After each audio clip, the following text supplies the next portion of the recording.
Bonjour tout le monde, dans cette vidéo je vais t'expliquer la notion d'absorbance et à quoi elle peut te servir.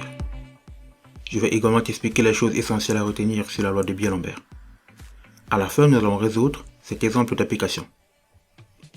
Il a été montré que plus une solution est colorée et plus elle est susceptible d'absorber la lumière. Une solution colorée est donc plus concentrée et elle absorbe beaucoup plus de lumière. Cette capacité à absorber de la lumière est représentée par l'absorbance de la substance.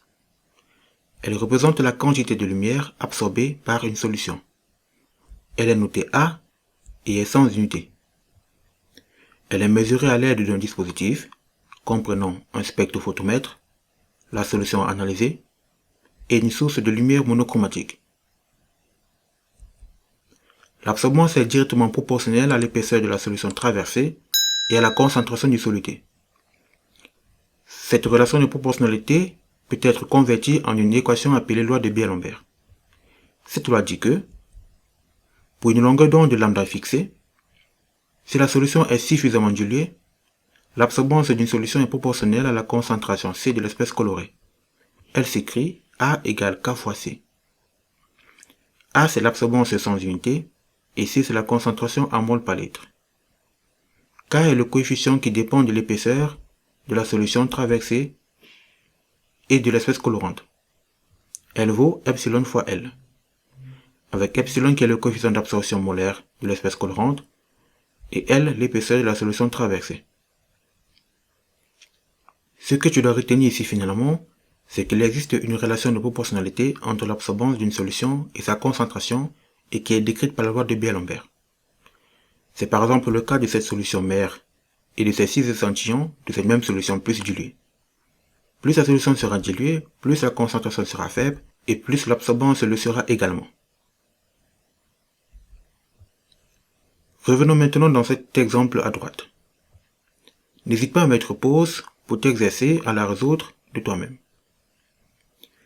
Un spectrophotomètre a permis de tracer le spectre d'absorption d'une solution orangée de dichromate de potassium de concentration C0, comme indiqué sur la figure ci-dessous. On réalise ensuite un tableau d'étalonnage en mesurant l'absorbance A pour différentes concentrations en ions dichromate. On utilise un spectrophotomètre de longueur d'onde égale à 450 nanomètres. Question. Pourquoi utilise-t-on la longueur d'onde 450 nanomètres? Tracez la courbe A égale à F de C. La loi de Beer-Lambert est-elle vérifiée? On possède une solution de dichromate de potassium orangé de concentration C1 inconnue. On la dilue 10 fois, on mesure l'absorbance de la solution diluée, on trouve A2 égale 1,6. Calculez la concentration C2 de la solution diluée, puis la concentration C1 de la solution initiale. Solution. Pour répondre à la question 1, on utilise la longueur d'onde 450 nanomètres, car pour cette longueur d'onde, l'absorbance A est la plus grande comme on peut voir ici dans le graphique, et correspond sensiblement à 450 nanomètres. Question 2. Si on reprend le couple concentration et absorbance dans le graphique, nous obtenons le graphique suivant avec la courbe d'étalonnage en rouge. On constate qu'elle passe par l'origine des axes, cela signifie qu'on a affaire à une droite linéaire. Question 3. Voyons si la loi de Beer-Lambert est vérifiée.